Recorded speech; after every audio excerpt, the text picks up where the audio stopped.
Before the first sound echoed across creation, before light touched the surface of the deep, there was something already unfolding, something unspoken, hidden behind the veil of eternity. Most have never heard of it, and many who sense it cannot quite name it. It is not a story confined to earth, to history, or to human conflict. It is a story that began far above, in a realm most only imagine in whispers or in dreams, a war beyond the stars. Heaven. The very word evokes images of peace, of serenity, of choirs and golden streets. It is imagined as a realm untouched by decay or dispute, a place where all is perfect and every being is in harmony. But what if that vision, though beautiful, is not the full truth? What if beneath the stillness there was once thunder? What if the place we call heaven bore the scars of battle long before earth even existed? This war is not a fable. It is not allegory, not myth. It is real. It was fought in places no eye has seen, between beings that burn with power and purpose. And unlike human wars, which pass with time, this one never truly ended. Its effects ripple into this world and into our very lives. Every hardship, every temptation, every unseen struggle carries echoes of that ancient conflict. There is a reason the soul longs for peace yet finds so little. There is a reason some battles feel far too large for one person to bear. It is because these struggles are not born of random circumstance, but of something far more profound. They trace back to a choice made outside of time, to a revolt that split the heavens and redrew the landscape of existence itself. The Church, in its long history, has often spoken of love, grace, and redemption, and rightly so. But rarely does it speak of the war. Rarely does it explain why humanity finds itself caught between forces it cannot see. There are verses that hint at it, fragments in sacred texts, symbols wrapped in mystery, but few dare to trace them, to pull the thread all the way back to the beginning.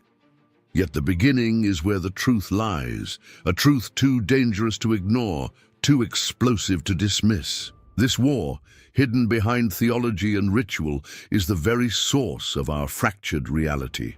It is not about armies clashing with swords in a distant realm.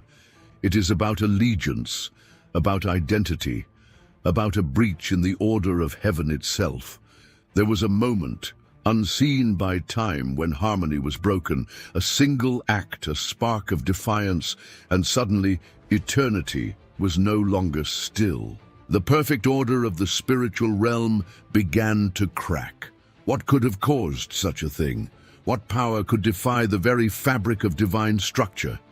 And why was it allowed to happen? The answer begins not on earth, but in the courts of heaven, where beings of immense glory stood in ranks, where thrones and dominions ruled with divine purpose. There something changed, not among the weak, but among the mighty. The story does not begin with humanity's fall, but with a higher fall, a rebellion so profound that it changed the destiny of the entire cosmos. Some have sensed this conflict in the quietest moments, a pressure they cannot name, a resistance they cannot trace. They may not see the battle, but they feel its weight. In the fear that strikes without warning, in the doubt that creeps in during prayer, in the questions no one seems to answer. These are not isolated experiences. They are fragments of a war most never knew existed. The psalmist once wrote, "Why do the nations rage and the peoples plot in vain?" Psalm 2, verse 1. Rage does not begin with man. It is inherited. It is passed down through spiritual lineage, through invisible corridors that connect realms. Earth is not the origin, it is the reflection. To understand the world as it is, one must look past the surface. To understand heaven, one must accept that even the highest places were once shaken. The story is not simple, nor is it safe, but it is necessary. For only when the war is revealed can the strategy of the enemy be understood, and only then can the victory be claimed with full awareness of what it cost. There is a truth buried beneath centuries of doctrine and silence, A truth that tells us we are not passive inhabitants of a peaceful universe, but participants in a grand cosmic tension. This war has not ended. Its battlefield is all around us, and to ignore it is to walk blindfolded into enemy territory. The hidden war is not science fiction. It is the architecture of reality. It predates the stars, outlasts empires, and reaches into every corner of the human heart. This war is not just ancient, it is present, not just cosmic, it is personal. What follows is not speculation, it is revelation. Not all truths are soft. Some burn, some shatter illusions, but they are still truth, and truth, even when painful, sets us free. Among the vast host of heavenly beings, there was one whose presence stood above the rest. Not in defiance, but in brilliance. Not in challenge, but in beauty and function. This being was known as Lucifer, the light-bearer, created with extraordinary excellence, wisdom, and radiance. According to Ezekiel 28 verse 12, he was the seal of perfection, full of wisdom, and perfect in beauty, adorned with precious stones and positioned as a covering cherub in the very courts of the divine. He was not only among the highest ranking of all created beings, but also entrusted with a nearness to God that few others could comprehend. Heaven's structure was not chaotic or flat. It was ordered, with ranks and responsibilities assigned to each being according to divine wisdom. Within this order, Lucifer held an elevated position of governance and glory. His role was sacred, his proximity to God's throne symbolic of trust and unparalleled honor. Music flowed through his very being as though worship itself was woven into his form. He didn't just offer praise, he embodied it. And yet, in the midst of this radiant purpose, a fracture began to form. What unfolded within Lucifer cannot be dismissed as mere pride in the human sense. This was something deeper, more deliberate, and far more dangerous. Pride was the seed, but treason was the fruit. Somewhere within the corridors of his once loyal heart, admiration for his own magnificence began to outweigh his reverence for the one who had crafted it. Isaiah 14 verses 13 to 14 records his inner declaration, "I will ascend to the heavens, I will raise my throne above the stars of God. I will make myself like the Most High." These were not careless or impulsive thoughts. They were calculated, strategic, utterly treacherous. The horror of Lucifer's fall does not stem merely from the scale of his pride, but from the context in which it occurred. This was not a fallen man rebelling against the Creator. This was a being who had seen glory with unveiled eyes, who had walked amid the stones of fire, who had been trusted with divine proximity, and who, in full awareness of truth, chose to distort it. Rebellion, in the very place where rebellion should have been inconceivable, ignited a fire that would burn through creation itself. Lucifer's aim was not simply to disobey. His ambition extended far beyond opposition. He desired elevation above all others. He wanted to dethrone God. It was a desire to shift the center of all worship, honor, and power to himself. He did not wish to coexist with the divine order. He sought to replace it. His was not a rebellion of dissatisfaction, but of aspiration to ultimate rule. This was not confusion. It was revolution. The staggering truth this reveals is that even in heaven, betrayal was possible.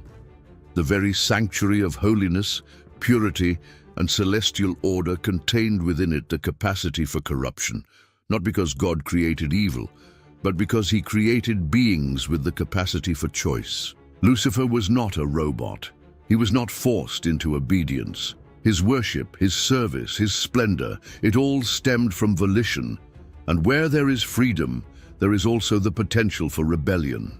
Lucifer began to spread his twisted ideology, not through open warfare, not at first, but through subtle influence. Persuasion became his weapon, doubt his strategy. Among the angelic host, he began to sow the same lie he had believed, that the created could ascend above their station, that equality with God was not only desirable, but attainable. Through this campaign of deception, a portion of heaven's own angels were led astray, not because they were ignorant, but because they were seduced by a counterfeit vision of power. This origin of evil is chilling, not only because of its spiritual consequences, but because of what it suggests about vigilance. If the highest being in heaven could fall, then no one is immune to the gravity of self-exaltation. If betrayal could fester in the holy courts, how much more aware must humanity be as it walks a world so far removed from that original glory?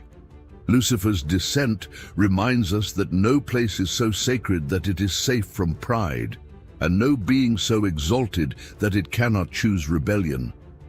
What makes his fall irreversible is the clarity with which he acted. He did not stumble into sin. He chose it with understanding. He exchanged intimacy with God for a crown forged by ego.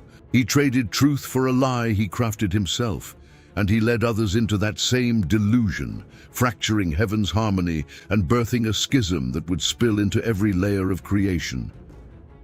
The light-bearer became the adversary. His identity, once pure and sacred, was transformed by his treachery. He was no longer a reflection of divine glory, but a perversion of it. He lost his place, but not his memory. He lost his role, but not his cunning. And though cast out, he carried his rebellion with him like a torch, seeking to ignite it wherever willing hearts could be found. This chapter in the unseen history of creation is more than a tale of angelic failure. It is the beginning of a spiritual war that continues to touch every human life. It is the reason Earth became contested ground, the reason humanity became a target. Lucifer's desire to ascend didn't end in heaven. It descended with him. He was determined to rise, even if it meant dragging creation into darkness to build his throne atop its ruins. The moment Lucifer's treason moved from concealed ambition to active rebellion, heaven itself became a battlefield. What had begun in the shadows of one being's pride erupted into open conflict. No longer was it a matter of whispers or seduction. This was war, and not a metaphorical struggle of ideologies, but an actual division within the ranks of the heavenly host, a confrontation that pierced the peace of eternity. Revelation 12, verse 7 states it plainly. And there was war in heaven. Michael and his angels fought against the dragon, and the dragon and his angels fought back. This was not the symbolic language of dreams. It was the Spirit unveiling to John what had occurred in the eternal realm, an event far more real than any earthly war and infinitely more consequential. Michael, the archangel, was not just a leader among angels. He was heaven's appointed warrior, the commander of divine armies. His name means, "Who is like God?" And in the context of this cosmic conflict, that question was not rhetorical. It was a challenge against the very claim Lucifer had made. Lucifer sought to become like the Most High. Michael stood in defense of the truth that no one could. In this celestial confrontation, heaven was no longer unified. A third of the angelic host, deceived by Lucifer's vision, had pledged allegiance to him. Revelation 12, verse 4 says the dragon's tail swept a third of the stars out of the sky and flung them to the earth, a poetic yet profound image of how many had fallen with him. These were not random defectors. They were once beings of light, of service, of purpose. Now they stood in defiance of their Creator, not because they were forced, but because they chose to follow a different throne. The question arises, how do spiritual beings, beings without flesh or mortality, engage in war? What does conflict look like in a realm where material weapons do not exist? The answer lies in understanding the nature of heavenly warfare. This was not a battle of swords and shields in the earthly sense. The weapons were truth and deception, obedience and defiance, authority and rebellion. The power wielded was not through crafted metal, but through the very essence of spiritual identity and alignment. Each angel fought with the totality of their allegiance, either to the throne of God or to the ambition of Lucifer. The loyal angels, led by Michael, were not operating out of mere loyalty to position, but out of an unshakable commitment to the holiness of God's order. They understood that the beauty of heaven was not just in its splendor, but in its harmony, a harmony that rebellion threatened to unravel. They stood not because they had no choice, but because they recognized that truth was worth defending even in a realm of eternal light. And the rebel angels, corrupted by their leader's vision of self-exaltation, stood firm not out of fear, but out of conviction in a lie. They believed in a new hierarchy, one in which they could rise above the constraints of divine purpose and become rulers of their own destiny. In that sense, the war in heaven was a war of government, a contest between divine order and a counterfeit regime. This war was swift, but it was not without intensity. Though the outcome was never in doubt, God's authority is absolute. The act of rebellion still required judgment, and judgment demanded confrontation. Heaven, though perfect, was not exempt from the consequences of choice. Every being had to decide. The moment demanded it. There was no neutral ground, no space for silence. Allegiance had to be declared, and it had to be proven. Michael and the loyal host prevailed, not because they outnumbered the rebels, but because they fought in alignment with the will and power of God. Their victory was not due to skill, but to position, spiritually rooted in obedience. Revelation 12 verse 8 declares that the dragon and his angels were not strong enough, and they lost their place in heaven. They were expelled, not relocated, but forcefully removed. The very atmosphere of heaven rejected them. Their presence, once tolerated in silence, became a violation that had to be erased. The implications of this war are profound. It shattered the illusion that evil only dwells below. It revealed that choice, real, consequential choice, exists even in the most sacred of places. Heaven did not fall apart, but it was pierced. It was not overthrown, but it was challenged. And in that challenge, every angel had to choose, every throne had to be defended. That moment reveals a truth far too often overlooked. Neutrality in a spiritual war is not safety, it is surrender. The angels who remained silent would have been swept away. Those who waited to see which side would win had already chosen the wrong side. Allegiance mattered, and it was revealed in action. The outcome established a precedent. Rebellion, no matter how eloquent or radiant, has no future in the presence of God. The authority of heaven cannot be shared with pride. The glory of the Most High cannot coexist with insurrection. And yet, the defeated were not destroyed, not then. Instead, they were cast out. Their presence no longer permitted in heaven. They were hurled into a new realm, a new battlefield. Their war would continue not because heaven had failed, but because earth had become their next target. When the great rebellion was crushed and the traitorous angels were cast from heaven, they did not vanish into some distant corner of the cosmos, nor were they contained in an unreachable void. They were hurled into a place that had already been crafted by divine hands, a place full of life, beauty, and potential. They were cast to earth, not as visitors, not as prisoners, but as exiles with an unfinished mission. Earth, by divine design, became the new theater of war, not because it was cursed, but because it had become the most strategic location in the entire created order. This was not a random consequence. It was a calculated maneuver allowed within God's sovereign framework. The war had not ended with Lucifer's fall.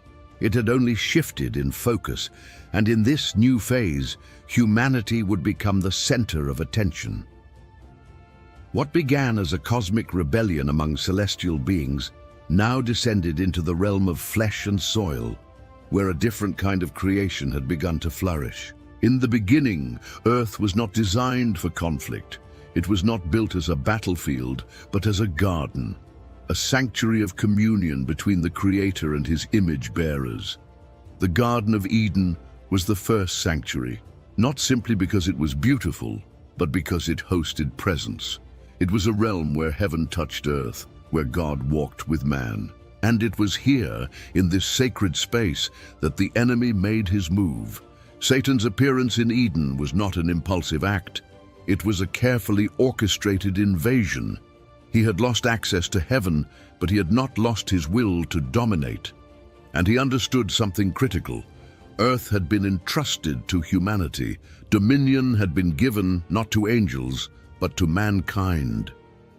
Genesis 1 verse 28 makes it clear, "Be fruitful and multiply, fill the earth and subdue it, and have dominion." This commission wasn't symbolic. It was spiritual authority extended to Earth's stewards. To sabotage Earth, Satan had to corrupt its rulers. To regain influence, he had to deceive the ones who bore the image of the one he hated. His entrance into the garden was not as a monster or a conqueror, but as a whisper, a question, a suggestion wrapped in deceit. In Genesis 3 verse 1, he asks the woman, "Did God really say, 'You must not eat from any tree in the garden'?" That question was more than temptation. It was the echo of the very rebellion that had begun in heaven. It cast doubt on the nature of God, implied limitation, and offered elevation. It mirrored the lie that Lucifer once believed, that one could rise above divine boundaries and seize authority for oneself. The Garden of Eden, in this context, was not merely a paradise lost, it was a strategic target. It was the new spiritual outpost of the kingdom of God on earth. Satan did not appear there to explore. He came to disrupt, to divide, and to destroy. And when Adam and Eve partook of the forbidden tree, they did more than disobey. They surrendered authority. The dominion they had been given was fractured, not because they lost God's favor entirely, but because they had aligned with the very force that had rebelled in heaven. From that moment, the war entered human history. Satan had successfully transferred the battlefield from celestial realms into human reality.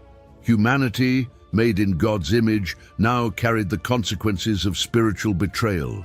And earth, once purely a sanctuary, became contested ground.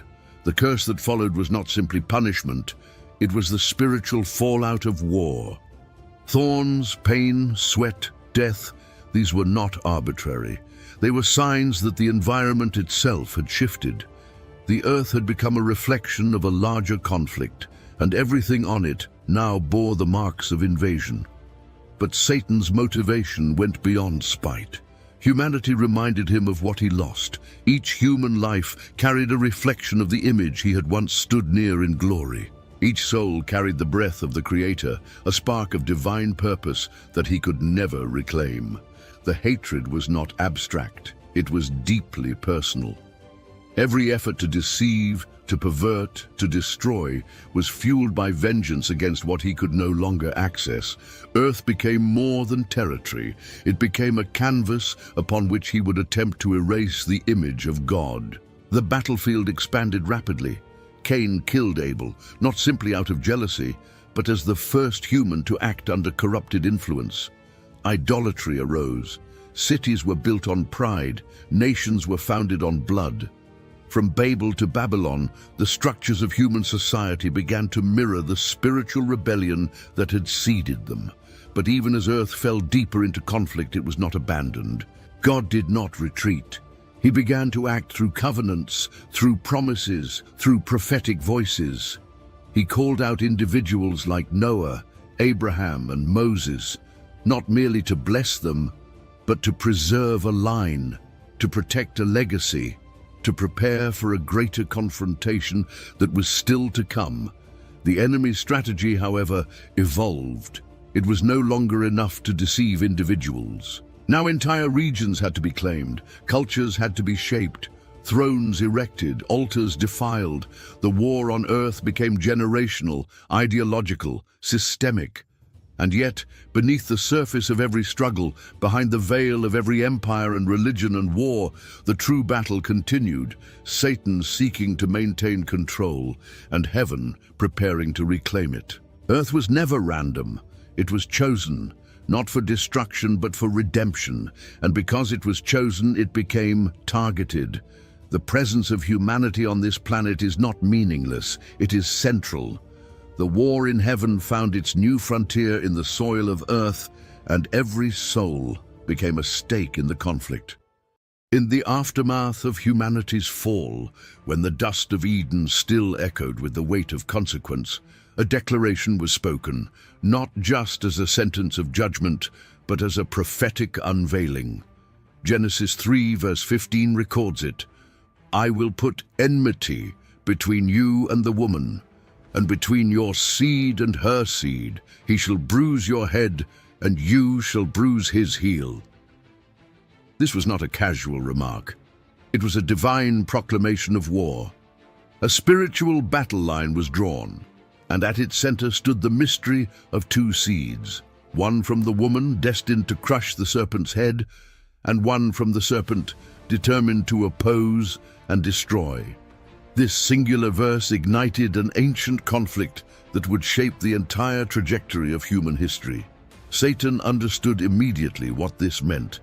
The victory he had claimed by deceiving Eve was temporary. The Creator had already set into motion a plan that would come through the very beings he had corrupted. The seed of the woman, humanity, would one day produce a Redeemer who would not just restore what was lost, but execute final judgment against the adversary himself. From that moment, the strategy of the enemy shifted. This was no longer about general corruption or ideological deception. Now it became targeted, tactical, genetic. The goal was to prevent the prophecy from ever being fulfilled. If the seed could be defiled, if the human bloodline could be altered beyond recognition, then the promised Messiah could never come. The war, still spiritual at its core, now took on biological dimensions. This was a seed war. The first open expression of this strategy is found in Genesis 6, where a strange and deeply unsettling account is recorded.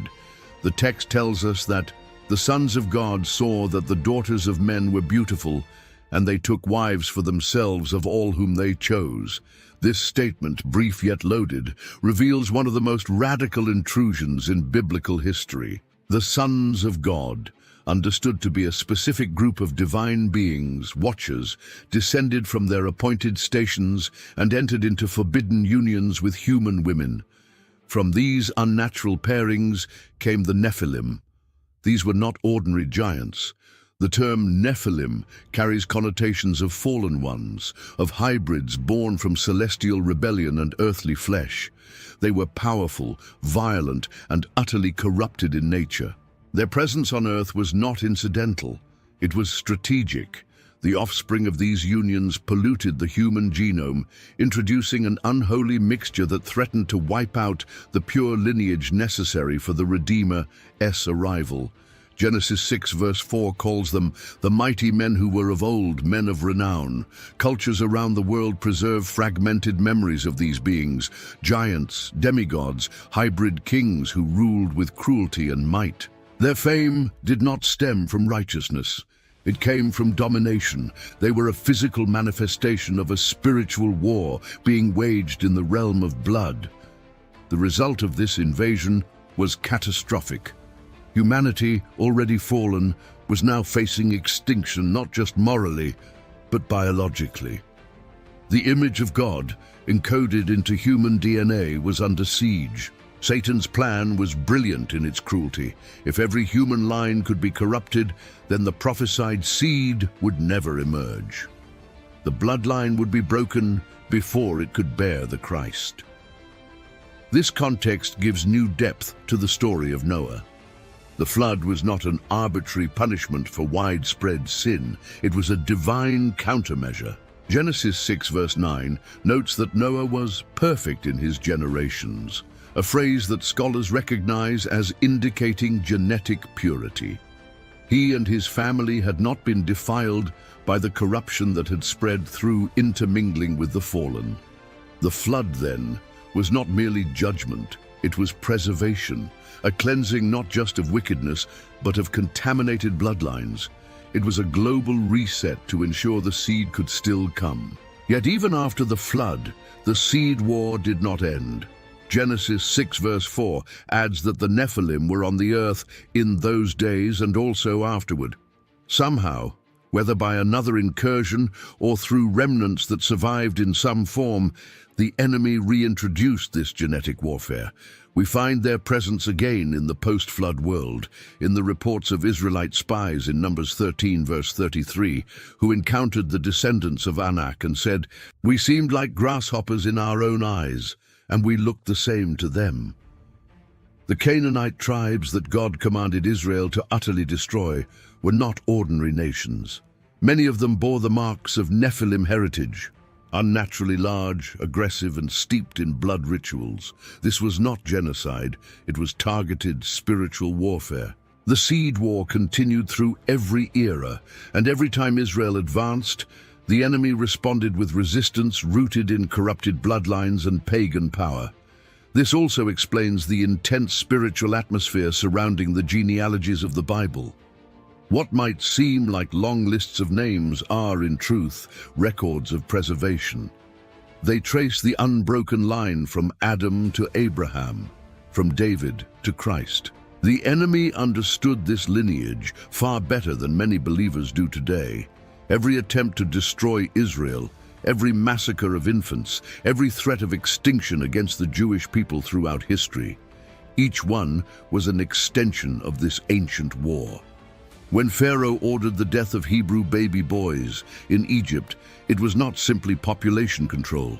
It was demonic influence seeking to wipe out the line.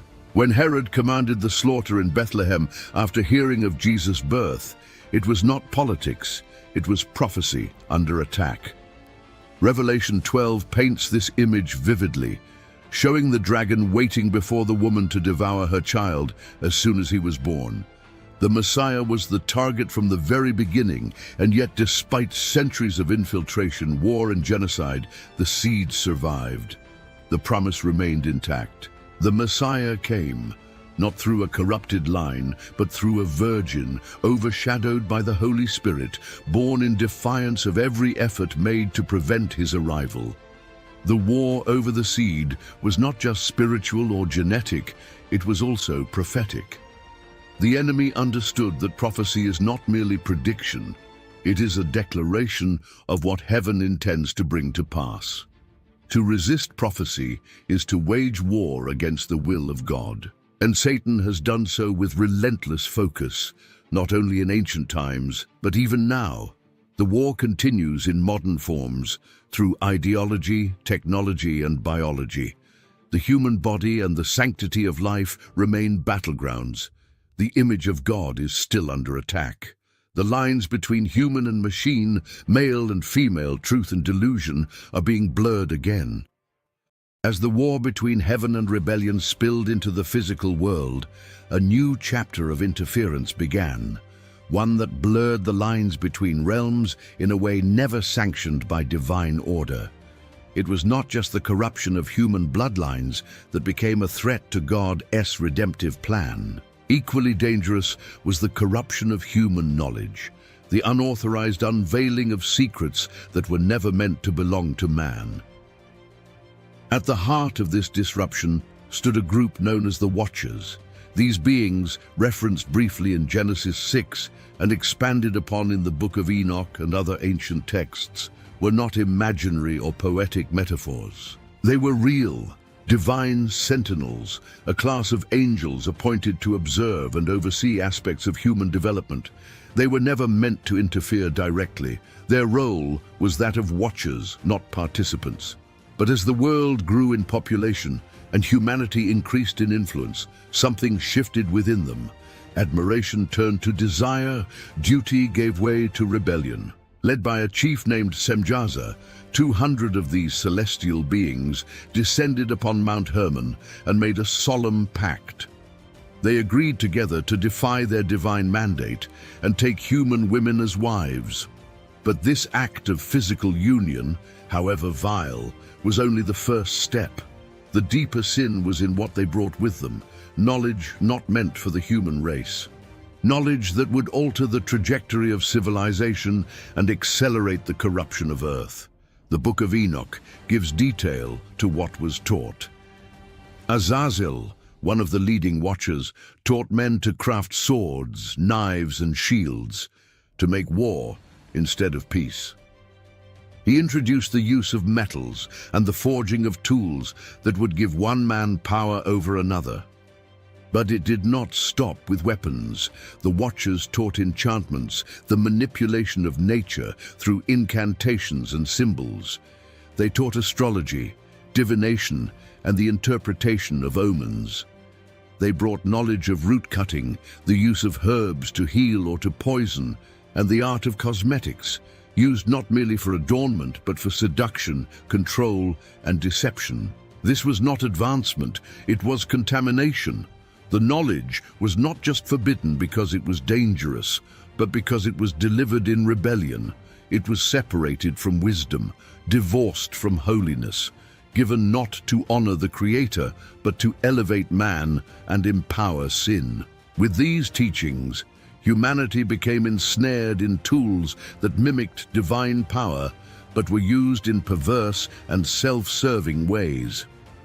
What should have remained hidden behind spiritual boundaries became widespread, unleashing chaos and oppression.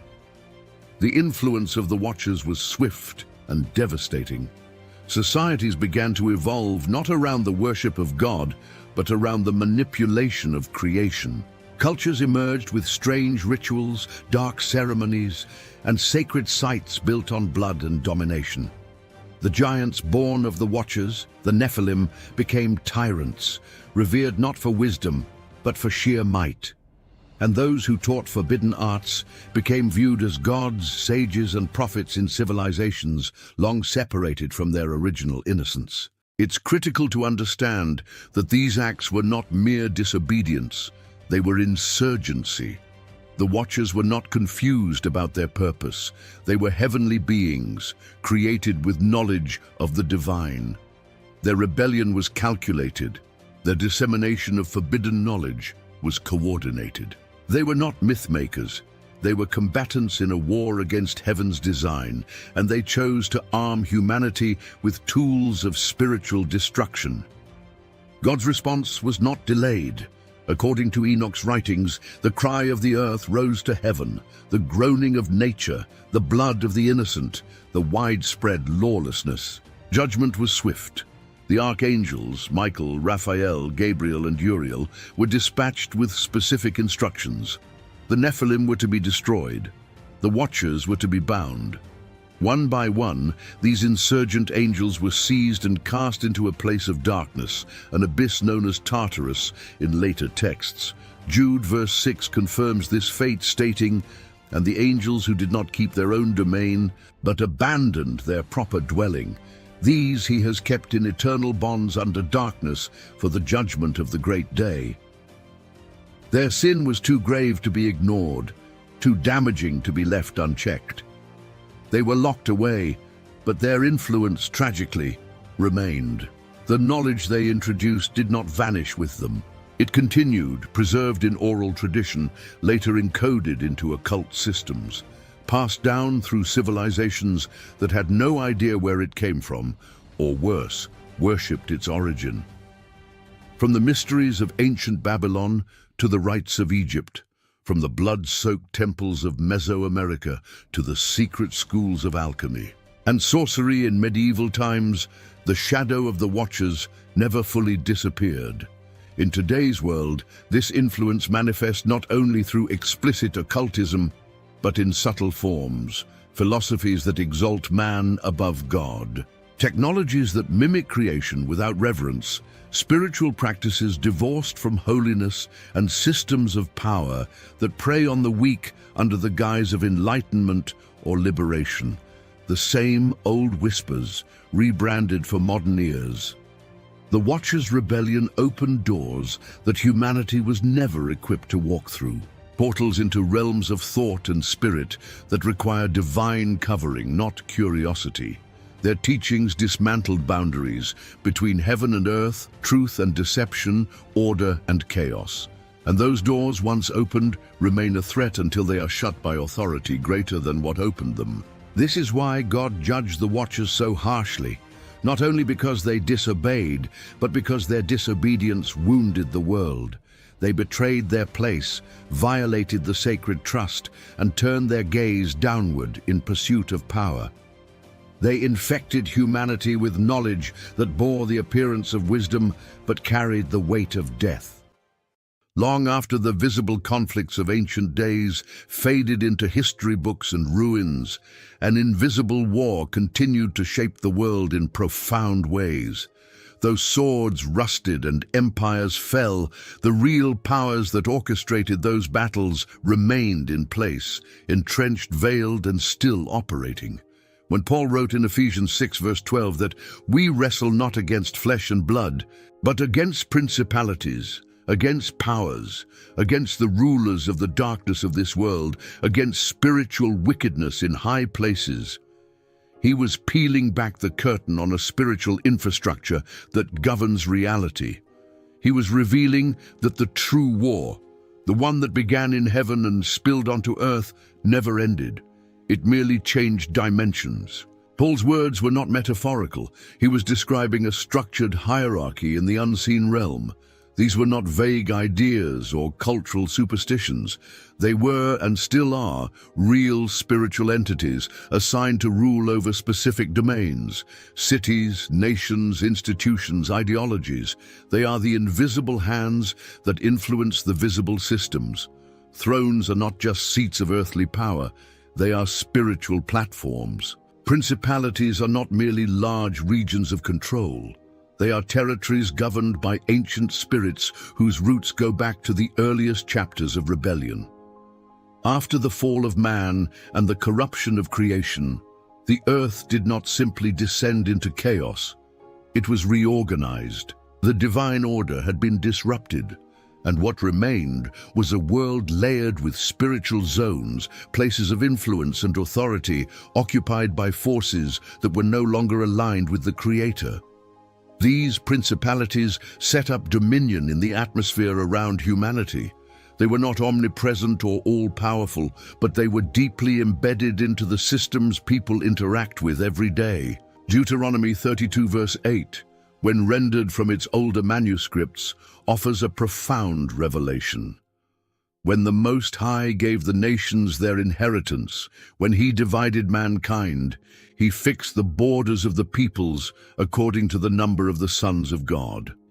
This suggests that long ago, during the division of humanity, God assigned spiritual beings over the nations. But many of these beings, having rebelled, twisted their oversight into tyranny. What was meant to be guidance became manipulation. What was designed as stewardship turned into subjugation.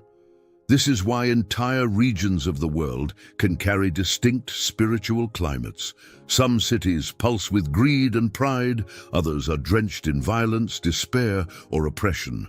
It's not just cultural, it's spiritual. Behind the facades of governments and institutions, these thrones and dominions shape the worldview, morality, and spiritual openness of entire populations. They influence policy, inspire ideology, and inhabit power structures. They are not bound to temples or idols, as in ancient times. They now operate through systems, through media, through economics, through movements that appear organic but are spiritually engineered. The concept of portals, gateways between realms, further illustrates the complexity of Earth's spiritual architecture. These portals are not always dramatic supernatural rifts. Often, they are places where intense spiritual activity consistently occurs. In Scripture, we see Jacob encountering a ladder reaching from earth to heaven, with angels ascending and descending, and he names the place Bethel, meaning house of God. That site had become a portal, a meeting place between dimensions. But just as there are holy portals, there are corrupted ones, sites defiled by blood, by ritual, by history. Ancient altars, battlegrounds, and areas of intense occult practice can serve as doorways for dark spiritual activity. These locations are spiritually charged, and without intentional cleansing or intercession, they remain points of entry for the enemy's forces. Sometimes entire cities or countries become strongholds because of the spiritual covenants made in their past. The land remembers. The atmosphere retains what was invoked upon it. Some of these strongholds are easy to recognize. Nations that repeatedly collapse into war, cultures saturated in fear or idolatry. Others are more sophisticated, places of wealth and influence that subtly spread spiritual decay through entertainment, education, or political influence. In these environments, deception thrives. Truth becomes relative. The sacred becomes mocked. And most people remain unaware that what they consider normal is, in fact, the product of invisible manipulation. These entities are not chaotic, they are highly organized. Daniel 10 offers a glimpse of this when the angel Gabriel tells Daniel that he was delayed for 21 days by the Prince of Persia, a spiritual ruler over a geographic empire. This prince was not a human monarch. It was a demonic principality. And when Gabriel spoke of returning to fight the Prince of Greece, he wasn't referring to Alexander the Great. He was naming the spiritual force that would rise after Persia fell. This tells us that history itself is shaped not only by human decision, but by battles in the heavens that often go unnoticed by those living on the ground. The war in heaven was never contained to one realm. It expanded. It seeded itself into the structures of this world, and it operates through deception, through hidden influence, and through generational patterns. It crafts ideologies that normalize what God forbids. It builds movements that carry noble facades but bear destructive spirits. It whispers into culture and embeds itself in legislation, education, and even theology when unguarded. But none of this is beyond discernment. While the enemy operates through secrecy, God provides revelation. Through His Word, through prayer, and through spiritual discernment, the Church is called to recognize these systems, not to fear them, but to confront them. The weapons of our warfare are not of this world, but they are powerful enough to tear down strongholds. Every believer walks through a world shaped by spiritual geography. Every city has unseen influences. Every nation has spiritual assignments, some holy, others unholy. Understanding this doesn't lead to paranoia, it leads to purpose. It awakens a deeper awareness that behind the political, cultural, and social unrest lies a supernatural conflict with ancient roots. For centuries, the war raged unchecked. Thrones of darkness remained in place, portals stayed open, principalities continued to influence cities, nations, and minds. Humanity, though chosen, remained entangled in cycles of rebellion and decay. Prophets came and went, altars were built and torn down, kings rose and fell, but the deep corruption seeded by the adversary had not been fully uprooted. Every move made by heaven up to this point had been to prepare for something greater. And then the moment arrived. Not with thunder from the sky or fire from the mountain, but with the cry of an infant in a manger. Jesus Christ did not enter the world through spectacle or splendor. He came through a virgin's womb, wrapped in humility and cloaked in obscurity. But his arrival was nothing short of a divine military operation. An infiltration of enemy-held territory with the intention of total reclamation. Heaven had launched a counterstrike, and the Son of God was the weapon. This was not merely a mission of moral teaching or symbolic sacrifice. It was a deliberate assault on the kingdom of darkness. When John 3 verse 8 declares, "The reason the Son of God appeared was to destroy the works of the devil." That statement reframes the entire narrative of the gospel. Jesus came not just to heal or to preach, but to dismantle the infrastructure of rebellion, one act at a time. His every step was a confrontation. His very existence threatened the system Satan had spent ages building. From the moment of his birth, the war intensified. Herod's massacre of innocent children in Bethlehem was not just political paranoia, it was spiritual desperation. The dragon, having failed to stop the seed in Eden, now sought to eliminate him before he could grow. Revelation 12 captures this perfectly, portraying the dragon waiting to devour the child born of the woman. This was prophecy in motion, and Jesus was the fulfillment of everything Satan feared. As Jesus grew, his actions revealed a strategy far beyond earthly comprehension. He did not gather armies or call for revolution. Instead, he healed the sick, cast out demons, raised the dead, and declared the kingdom of God with authority. These miracles were not mere acts of compassion. They were direct assaults on the dominion of darkness. When he cast out demons, he wasn't performing isolated exorcisms. He was reclaiming territory. Every healing broke the grip of affliction that had no place in a restored creation. Every parable was a coded message, a spiritual declaration of the coming shift in power. His ministry was surgical, precise, tactical. Where Satan had corrupted identity, Jesus restored it. Where demons had taken residence, he evicted them. Where religion had become hollow and legalistic, he reignited it with truth and spirit. The spiritual war had come into the open, and Jesus walked the earth not as a victim, but as a king disguised in human flesh. Perhaps one of the clearest indications of the warfare Jesus engaged in was his repeated confrontation with unclean spirits. These beings, remnants of previous rebellions, did not challenge him. They feared him. They begged not to be cast out. They cried out in torment at his mere presence. The enemy knew who he was before most of humanity did. They could see the authority that radiated from him. To them, he was not just a man. He was the fulfillment of an ancient threat. The one who would crush the serpent's head had arrived. And with every word, every movement, the weight of judgment pressed closer. But the most brilliant aspect of heaven's plan was the cross. What appeared to be defeat was the ultimate ambush. Satan's systems were designed around power, fear, and force. In his blindness, he could not fathom that humility, obedience, and sacrifice could carry greater authority. He moved the hearts of men to arrest Jesus, to beat him, to crown him with thorns, and to crucify him. He believed he was eliminating the threat once and for all. But Jesus walked into death willingly. Not as a victim of circumstances, but as a strategist fulfilling a divine mission. He said in John 10, verse 18, "No one takes it from me, but I lay it down of my own accord." His death was not the enemy's victory. It was heaven's hidden blade. On the surface, the Son of God hung on a Roman cross. But in the unseen realm, gates were shaking, chains were snapping, and ancient curses were being shattered.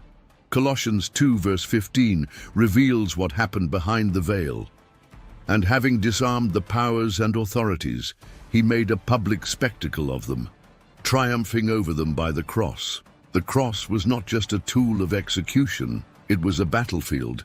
And Jesus, stripped and bloodied, was conquering every throne, every principality, every accusation that had ever been made against humanity.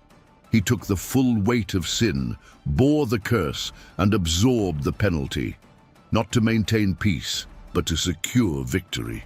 When he died, the veil in the temple tore from top to bottom. Heaven's access was no longer restricted. The enemy had been played. The trap had been sprung. And 3 days later, the war took its most dramatic turn. The resurrection was not just a miracle, it was a declaration. Death had been the enemy's final weapon. If he could not corrupt or deceive, he could at least destroy. But now, even death had lost its grip. Jesus rose, not as a ghost, not as a spirit, but as a glorified man, the firstborn of a new creation. His resurrection was a signal flare in the spiritual realm that darkness had been broken. and the keys of death and Hades had been seized by the rightful king. In Revelation 1 verse 18, Jesus declares, "I am the living one. I was dead, and now look, I am alive forever and ever, and I hold the keys of death and Hades." Those keys were not symbolic, they were reclaimed authority. Satan had overstepped. In crucifying the Son of God, he had opened the very path to his own defeat. The gospel, then, is not only about reconciliation, it is about overthrow. It is not merely the good news of forgiveness, it is the announcement of a kingdom, one that is advancing, one that cannot be stopped. And Jesus, far from being just a moral teacher, is the commander of heaven's armies, the Word made flesh, the warrior who came behind enemy lines and broke the siege from within. For a people who were born into battle, many within the church now live as though there is no conflict at all. The war that began in heaven, the rebellion that spread to earth, the cosmic struggle that touched Eden, bled through history and culminated at the cross. This war has not ended. Yet in sanctuaries and congregations across the globe, the urgency of this war has been replaced with rituals, entertainment, and comfort. The sword has been laid down and the armor has been traded for applause. The early followers of Christ knew that faith in him was not merely an invitation to eternal life, it was a call to arms. The moment Jesus ascended and commissioned his disciples, the church was born in the fires of spiritual resistance. Their message pierced through paganism, idolatry, and demonic systems that had ruled for generations. They understood the cost. They expected resistance. They spoke of spiritual weapons, angelic encounters, warfare in prayer, and standing against the schemes of the enemy. But over time, something changed. The battlefield became a stage. The gathering of warriors was transformed into an audience. The messages once filled with clarity about spiritual conflict became sanitized, dulled, and often hollowed of any sense of the supernatural. The devil, once rightly feared and opposed, became a caricature, reduced to a metaphor for bad decisions, ignored as a myth, or worse, disguised behind intellectual respectability. In many churches today, spiritual warfare is rarely addressed. If it is mentioned, it's diluted, presented as emotional struggle or general hardship. But the truth is far more urgent. There are demonic assignments against families. Territorial spirits still operate over cities. Generational curses go unchecked. Doors remain open through unrepented sin, occult influence, and passive Christianity. And all the while, many believers sit unaware that they are surrounded by enemies who do not sleep, do not relent, and do not forget. Paul's warning in Ephesians 6 verse 11 was not poetic flourish. He wrote, "Put on the full armor of God so that you can take your stand against the devil's schemes." He assumed resistance. He expected that believers would be attacked. He outlined armor, not for display, but for survival. Truth, righteousness, readiness, faith, salvation, the Word of God, these were not symbolic accessories. They were necessities for a church that understood its position on the front lines. But the modern church, in many places, has forgotten its position. Instead of preparing warriors, it builds audiences. Instead of training in righteousness, it entertains with empty inspiration. Instead of confronting darkness, it seeks peace with the culture. In doing so, it has become numb to the real battle and vulnerable to subtle infiltration. The result is a sleeping army, still numerous, still powerful in potential, but unaware of its mission. This amnesia is not accidental, it is strategic. The enemy has no interest in destroying a church that does not threaten his kingdom. He fears not the gatherings that never speak of holiness, never teach discernment, never call for spiritual authority. He fears a church that knows who it is, a church that wakes up, a church that remembers. When believers cease to fight, they become prisoners of war without even knowing it. They carry wounds, but have no idea where they came from. They face oppression, but cannot name its source. They accept torment as normal because they've never been taught that they have authority to break it. And the spiritual leaders who once were meant to act as generals have too often been trained to be performers. This doesn't mean every church has fallen into this pattern, but it highlights a widespread condition, a spiritual lethargy that is incompatible with the reality of the war we are in. The New Testament church cast out demons, healed the sick, discerned spirits, and confronted power. They were hated by the world because they confronted the forces behind it. Their boldness was not reckless, it was necessary. They understood that to follow Christ was to declare allegiance in a war that demanded vigilance. What does it mean for a believer to awaken? It begins with recognizing that passivity is not neutral, it is dangerous. The moment you were born again, you were enlisted. Whether you want to fight or not, the enemy sees you as a threat. Ignoring that fact does not protect you, it simply makes you easier to manipulate. To awaken is to rediscover your armor and put it on, not in fear, but in faith. It is to realize that every prayer carries authority, that worship shifts atmospheres, that the word is not just inspirational, it is a sword forged in heaven. It is to know that your life matters in a war that stretches beyond time, and that you were born to carry light into places where others still walk in darkness. The call to wake up is not an insult, it is a call back to identity. The church was never meant to blend in. It was never meant to bow to culture, to dilute truth, or to retreat into private belief. It was born in fire, called to stand in conflict, and destined to overcome. We are not spectators in this war. We are soldiers, trained, equipped, and empowered by the one who already won the decisive battle. But that victory must be enforced. The enemy remains active, not because Christ failed, but because many of his people have forgotten to stand. This is the uncomfortable truth. The church must remember that it was born into war. And now more than ever it must rise and fight, not with hate, but with holy fire. Not with violence, but with vigilance. The world does not need a passive church, it needs a prophetic one. A church that prays, that discerns, that moves in power and does not apologize for its authority. There are no accidents in the divine order. The time and place of your birth, the circumstances you emerged from, the battles you faced, the questions that haunt you, they are not coincidences. They are coordinates, indicators that you were placed in this moment, in this generation, with purpose. You were born into a war, not because of what you've done, but because of what you carry. From the beginning, the enemy has sought to silence the image of God in the earth. He's targeted bloodlines, cultures, cities, and nations, but perhaps his fiercest attacks have been reserved for individuals, those who, knowingly or not, hold keys to breakthrough. You may have felt the pressure, the resistance, the weight of battles that seem beyond explanation. That's not a sign of weakness.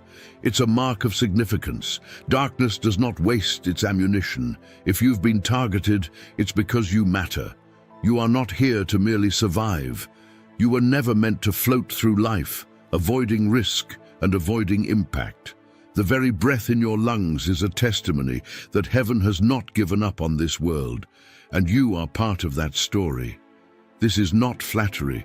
This is a truth forged in the fires of eternity. Before you ever cried your first cry, a war was already being waged. And whether you recognized it or not, you were born on a battlefield. But you were not born without weapons. You were given authority, not the kind that comes from titles or applause, but the kind that flows from the one who crushed the serpent's head. When you said yes to Christ, you weren't simply forgiven. You were recruited, enlisted into a kingdom that advances through love and righteousness, but also through power and confrontation. And that kingdom does not move through silence. It moves through voices raised, armor worn, and truth declared without compromise. Ephesians 6 lays it out plainly. You are to put on the full armor of God. Not partial, not occasionally, but fully and daily. The belt of truth, holding everything in place. The breastplate of righteousness, guarding your heart from the enemy's accusations. feet fitted with readiness, because you carry a message that changes everything, the shield of faith, quenching every flaming arrow aimed at your mind, your identity, your calling. The helmet of salvation, protecting your thoughts with the unshakable reality that you belong to God. And the sword of the Spirit, the Word, not just for reading, but for warfare. In theory, this is survival. Too many have fallen because they thought the battle was someone else's to fight. Too many live in defeat, not because they lack power, but because they've never been taught to use it. The time for spiritual passivity is over. You've been entrusted with more than a seat in a church. You've been handed a weapon. The enemy's worst fear is not a louder church, it's an awakened one. You carry something dangerous to the kingdom of darkness, light. Not a light you manufactured, but one placed in you by the Creator himself. That light exposes lies, it breaks curses, it shifts atmospheres, it speaks into silence and sets captives free, it confronts what others tolerate, it creates where others fear. And when you walk in that light, the enemy cannot stand in your path without being exposed. You are not fighting for victory, you are fighting from it.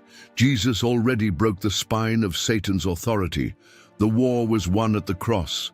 But the occupation remains, and it is your job, our job, to enforce the victory in every place the enemy still claims as his own. That includes your home, your community, your calling, your generation. The hidden war is not hidden anymore.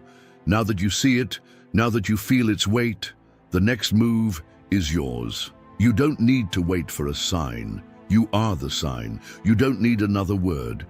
You are living proof that God still breathes purpose into dust and still raises up soldiers from broken places.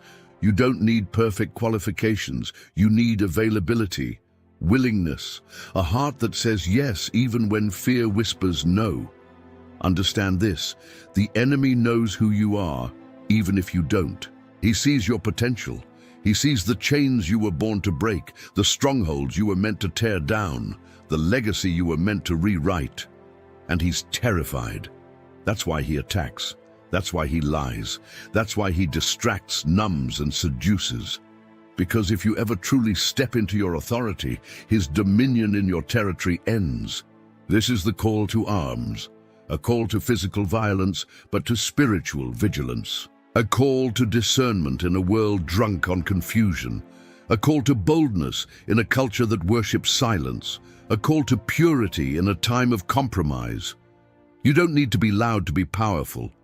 You just need to be awake, aware, armed with truth, grounded in love, and unwilling to let the enemy win by default. God has never needed crowds. He needs catalysts, individuals who carry the fire, who understand that their prayers shake unseen structures, that their obedience changes bloodlines, that their worship is not filler between sermons, but warfare that cracks the sky open, that their surrender is not weakness, but strength wrapped in trust. You were not random, you were not late, you were not overlooked, you were born for this. Every scar, every tear, every battle you've survived has prepared you for this moment. You are not the sum of your mistakes, you are the carrier of a call. And now that you've seen the truth of this hidden war, there is no going back to spiritual sleep. The battle is around you, the battle is in you, and the one who called you has already equipped you. Now it's time to rise, time to speak, time to fight. Not with fear, but with fire. Not with panic, but with promise. If this message stirred something inside you, if it opened your eyes, challenged your thinking, or helped you realize that you were born for a greater purpose, then don't keep it to yourself. Share this truth, speak it, let others see what you now know. Make sure to subscribe to this channel so you never miss another teaching that peels back the veil and reveals the reality behind the headlines and the ordinary. There is more to come, and you won't want to miss what heaven still has to reveal. Like this video, if it impacted you, it helps others find it, and it signals to the platform that these messages matter. Comment below, Tell us what stood out to you, what you're taking with you, or even what you're still wrestling with. Your story could be the encouragement someone else desperately needs. And most of all, share this video with your friends, your family, your community. We are not just here to consume truth, we're here to spread it. This message wasn't meant to stay hidden, and now that you've seen it, the mission continues through you. Thank you for watching. Now go. Take up your armor, step into your authority, and never forget, you were born for this battle.